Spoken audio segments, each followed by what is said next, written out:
আজ নবমী, পুজোর শেষ দিন, আর আজ ছিল আমাদের ফার্স্ট মুভি ডেট।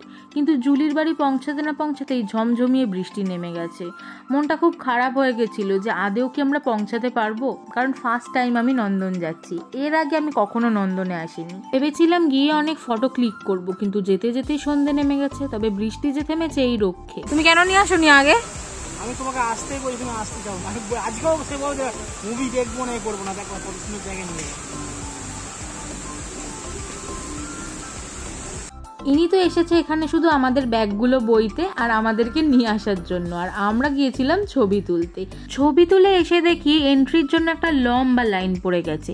তবে আমাদের আগে থেকেই টিকিট প্রি বুকড ছিল, তাই টিকিট কাটার কোনো ঝামেলা নেই। নিশ্চয়ই ভাবছো যে আমাদের মুভি ডেটে জুলি কি করছে। ও হচ্ছে সর্বঘটের কাঠালি কলা। আসলে তা নয়, ও কোনোদিন নন্দনে যায়নি, তাই ওকেও সাথে নিয়ে গেছিলাম। তোমরা গেস করো তো আমরা কি মুভি দেখতে গিয়েছিলাম? হ্যাঁ, ঠিকই ধরেছো, আমরা রঘু ডাকাত দেখতেই গিয়েছিলাম। সিনেমাটা মোটামুটি ভালোই হয়েছে। তারপর ওখান থেকে বেরিয়ে আমরা চলে গিয়েছিলাম ডিনার করতে, আর খাবার অর্ডার দিয়ে বসে থাকতে থাকতে আমরা হাঁপিয়ে উঠেছিলাম। এইভাবেই আমাদের লাস্ট দিনটা পুজোর কাটলো। তোমরা কিভাবে পুজো কাটিয়েছো আমাকে কমেন্ট করে জানিও। দেখা হচ্ছে নেক্সট ব্লগে।